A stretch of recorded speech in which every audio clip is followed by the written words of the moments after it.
Si vous êtes tombé sur cette vidéo, c'est que vous cherchez probablement à faire de la publicité sur Instagram pour votre marque de CBD. Et je sais que la tâche n'est pas facile, puisque Instagram bloque toutes les publicités du secteur. Pourtant, il existe une manière détournée de faire de la publicité sur Instagram pour du CBD. Bon, c'est clairement du growth hacking. C'est un hack qui normalement demande beaucoup de connaissances pour être mis en place. Mais vous allez voir, je vais tout vous expliquer. Vous allez aussi découvrir qu'il existe des solutions qui sont là pour vous simplifier la vie. Alors déjà, quel est le principe ?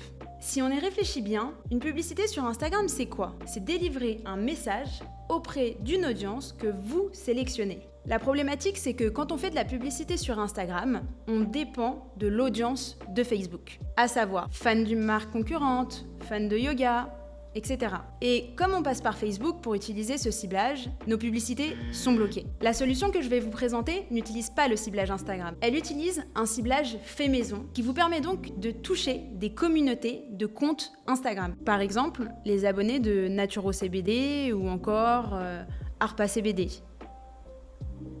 C'est donc un moyen détourné et super puissant d'être visible sur Instagram pour une marque de CBD, à condition de connaître les bons outils de growth hacking que seules les plus grandes marques de CBD connaissent. Finalement, c'est un peu une approche qui est similaire à l'audience lookalike qui est disponible sur Facebook. Il s'agit d'un outil pour vos campagnes d'annonces qui permet à Facebook de créer automatiquement une audience similaire à partir d'une audience source. Aujourd'hui, cette solution, j'ai envie de la partager avec vous. Ça vous intéresse ? Allez, je vous explique comment faire.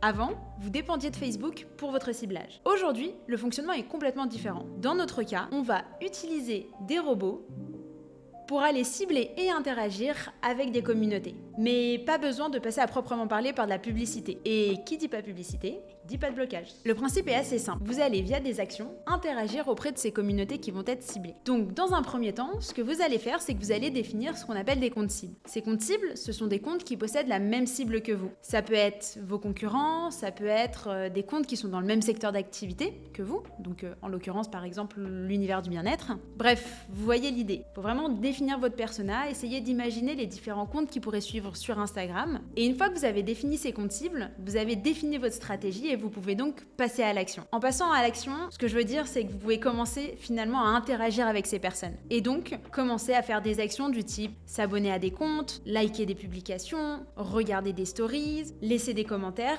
Bref, vraiment interagir avec ces comptes. Toutes ces actions, en fait, elles vont vous permettre de booster votre visibilité auprès d'audiences qui vont être ciblées. L'inconvénient avec cette stratégie, c'est que bien qu'on puisse le faire à la main, c'est hyper chronophage. Ça vous prend du temps, c'est répétitif, ça apporte aucune valeur ajoutée à la personne qui le fait. Bref, c'est chiant.